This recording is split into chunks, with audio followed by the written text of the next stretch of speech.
I grew up abroad. My mother feared I might marry a foreign man, so she arranged an engagement for me with a talented and handsome man in Flodon. She insisted that I return home to get engaged. I came back and started shopping for an engagement dress at a luxury boutique. I selected an off-white strapless gown and decided to try it on. Suddenly, a woman nearby glanced at the dress in my hand and told the saleswoman, "That's a unique design. Let me try it." The saleswoman immediately yanked it out of my hands. I protested indignantly, "Excuse me, I was here first. Don't you understand the principle of first come, first served? Or do you just not care about common decency?" The woman scoffed and retorted, "This dress costs $188,000. Do you really think a broke nobody like you can even afford it? I'm Lucas Goodwin's sister in all but blood. He's the chairman of Goodwin's group. In Flodon, the Goodwin family sets the rules." What a coincidence. Lucas Goodwin was my fiancé. I immediately called him and said, "Hey, your sister in all but blood just stole my engagement dress. Do something about it." The term sister in all but blood implied less than innocent connotations. If Lucas Goodwin failed to give me a proper explanation on that day, I would cancel the engagement banquet. To my surprise, Lucas responded coldly, "Who are you? Since when does a stranger like you get to question my relationship with Vivian?" I was about to tell him that I was his fiancé, but he hung up abruptly. I became angry. How dare he not save my contact information? Meanwhile, Vivian Morrow, who was standing beside me, grinned triumphantly. "You wench. Did you really think having Lucas's number makes you special? Keep dreaming." She looked at me with open contempt. "Even the janitors at Goodwin's group dress better than you."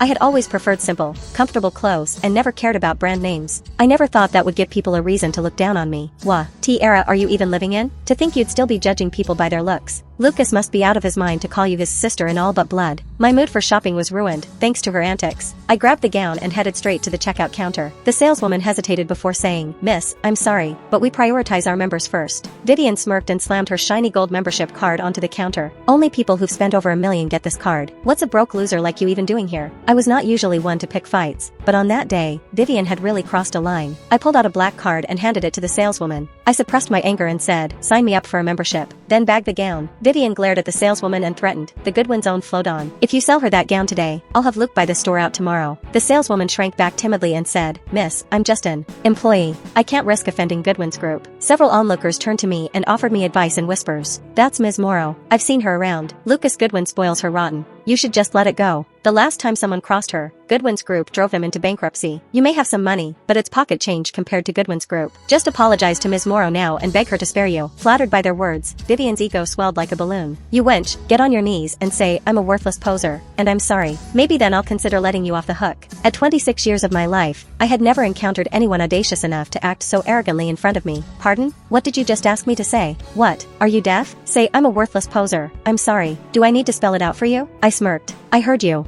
Since you're aware that you're a worthless poser, get out of my sight. Don't waste my time." When Vivian finally realized she was being mocked, she flailed her arms and charged at me. It was laughable to see her trying to attack me. I had a black belt in Taekwondo. Did she really think her flimsy punches would scare me? I sent Vivian crashing to the floor with a single kick. She held in pain. The onlookers stared at me in horror. "Oh my gosh, did she just do that to Ms. Morrow? Mr. Goodwin is going to tear her to pieces once he hears about this." Yeah, good luck to her. Not even God can save her. I felt nothing when I heard their whispers. The Goodwin family had only achieved their current status through my mother's support. No one in this city could intimidate me. I slammed my card on the counter again and said to the cashier, "Ring me up." The cashier, visibly shaken, fumbled as she processed my payment and wrapped up the gown. I turned to leave with the bag in hand. Vivian scrambled to stand up and blocked my path again. "You're not going anywhere." I raised my fist and waved it in front of her face. "What's the matter? Do you want to taste my fist again?" Vivian flinched instinctively. I scoffed and strode past her. Just then, a black car pulled up in front of the store. A man stepped out. I felt my heart skip a beat. The man stood about 6 inch 2 feet tall. He had broad shoulders, long legs, and most importantly, a flawlessly sculpted face with sharp features that looked good from any angle. Vivian immediately rushed over tearfully to tattle. "Luke, she stole my gown from me and even hit me." So, this was my fiancé.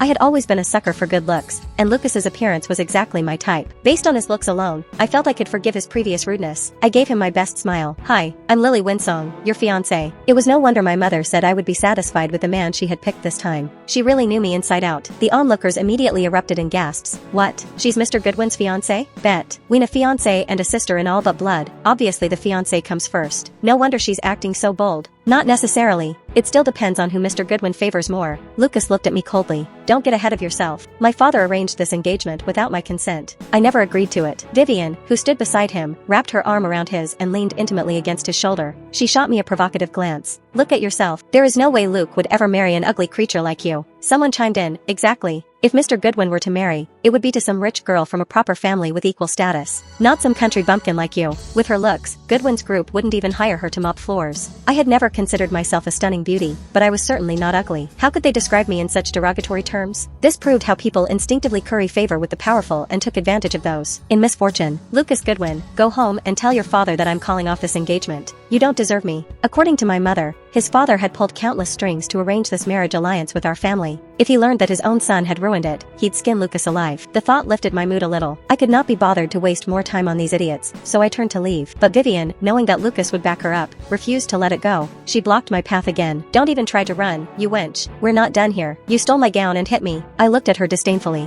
What exactly do you want? Mistaking my calm for fear, she raised her hand to slap me. I'll slap you until I feel satisfied. I caught her wrist mid-swing and slapped her across the face without hesitation. She stared at me in shock, then yelled, you wench. How dare you? I gave her another slap and asked coldly, had enough? Those 2 slaps wiped the arrogant look off Vivian's face. She burst into tears and cowered behind Lucas. Luke, do something. Lucas shielded her protectively and snarled, touch my girl again, and I'll end you. He signaled his bodyguards to grab me. I managed to take down the first bodyguard with a quick strike, but the second one pinned me down. After a barrage of blows, I collapsed to the floor. My body was in tremendous pain. The 2 bodyguards hauled me up and forced me to my knees before Vivian and Lucas. Lucas backed Vivian up and said, Vivi, do whatever you want to her. I've got your back. With Lucas's reassurance, Vivian immediately gained confidence. She slapped me twice, then spat in my face. You wench. Where's all that attitude now, huh? Come on, show me how tough you are. Then, she kicked me hard in the stomach. Clutching my aching abdomen, I raised my gaze to glare at her and Lucas. You'll regret this. I swear you'll pay for this. Vivian laughed arrogantly. The Goodwin family is one of the top 3 powerful families running this city. What can a broke loser like you even do against me? Today, I'll teach you what happens when you mess with me. She pulled out a nail clipper from her bag and slashed it across my face. Searing pain shot through my cheek as the skin swelled, and I felt blood seeping out. Someone sighed in pity. I told her not to cross the Goodwin family. Guess she had to learn the hard way. What a shame. Her pretty face is ruined now. Folks like us can't afford trouble. We'd better swallow our pride when we're out here. Vivian raised the nail clipper again, aiming for another slash at my face. Terror at the thought of disfigurement overwhelmed me,